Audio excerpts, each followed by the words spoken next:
May awa ang Diyos. Makakaraos din tayo. Mag-ingat po kayo. Maging takdang aral at leksyon sa buhay natin sa mga darating na araw sa nangyari sa nagdaan. Mahal ko po kayo. Mahal po kayo ng pamahalaan. Pipilitin namin maging mainam, masinop, at epesyenteng paglingkuran kayo sa kasagsagan ng pandemyang ito. Hindi namin kayo iiwan. Magiging gabay nyo kami sa araw-araw. At darating ang oras, makararaos din tayo. Kapit lang. Kapit lang. Walang bibitaw.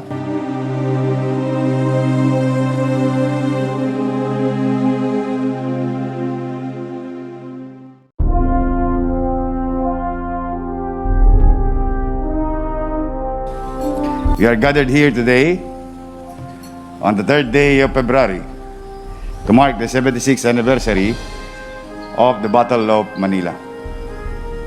This year, we managed to hold it here inside the wall of Intramuros, specifically Fort Santiago, for the reason that we wanted to give honor to the hundreds of Filipinos and American prisoners who were found lifeless inside the fort due to atrocities suffered from the hands of the perpetrators.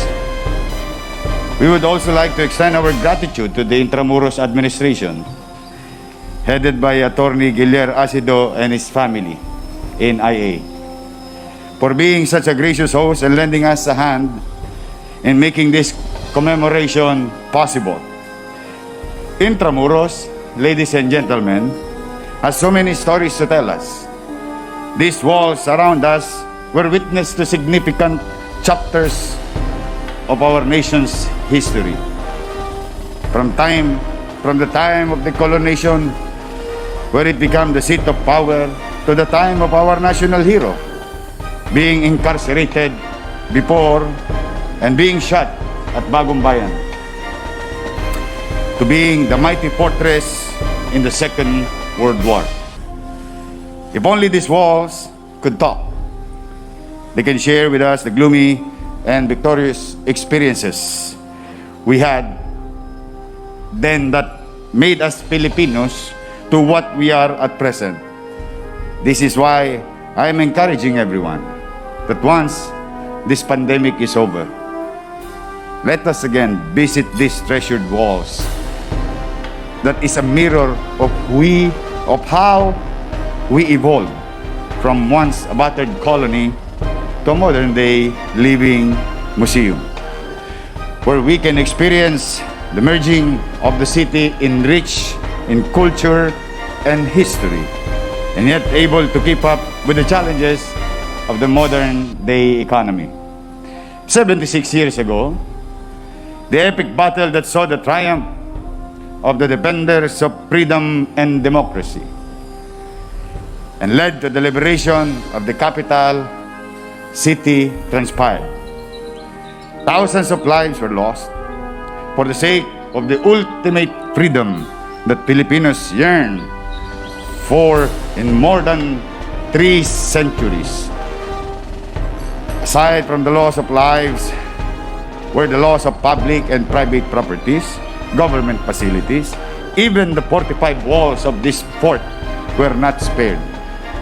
The iconic Manila City Hall, where I hold office, was literally shattered into pieces, rendering it useless for a number of years.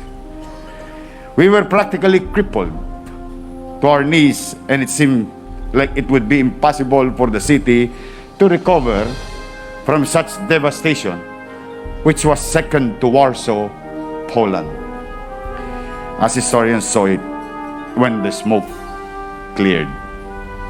It was a very painful and excruciating experience that our forefathers had. A few of them live up to the present and came to tell us their travails, which never again would they want the current and future generations to experience.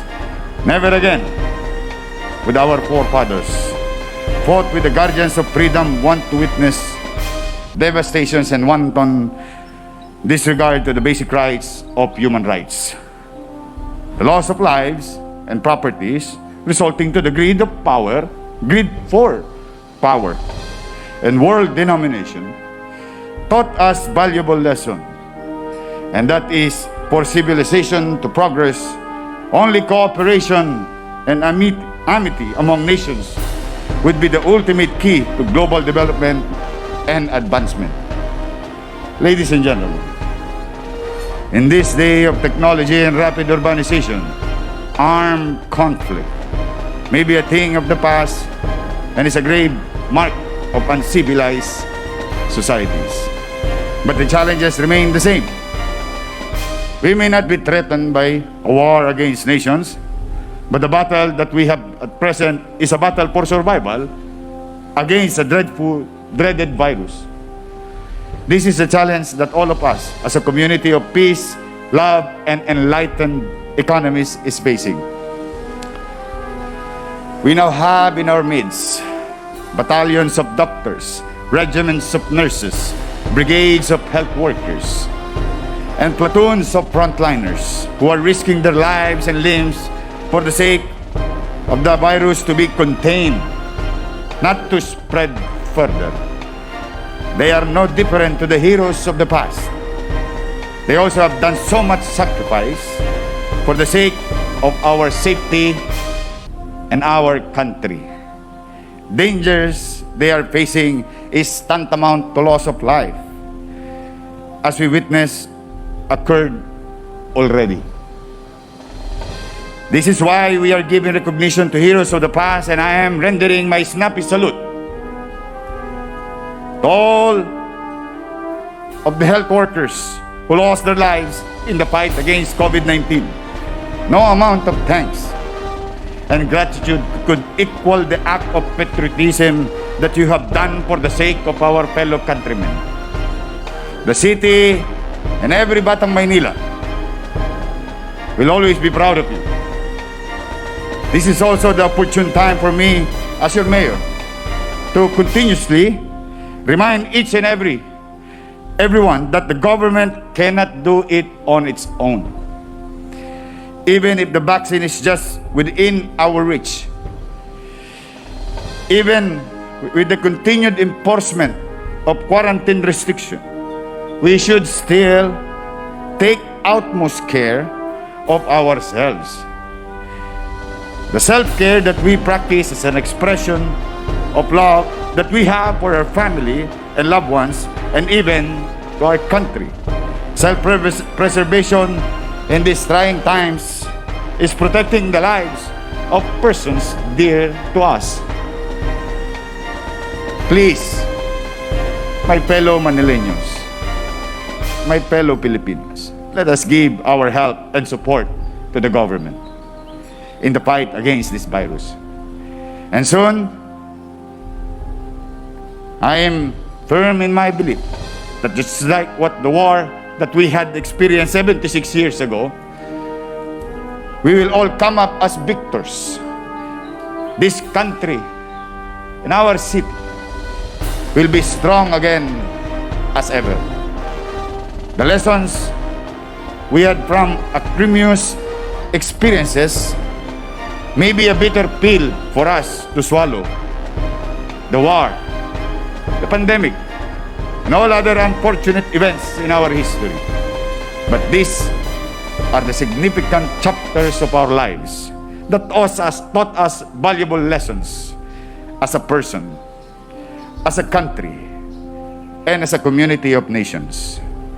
And that is for everything to succeed, we should forgo our personal desires and ultimately have genuine concern to our brothers and sisters, and even to our neighboring nations.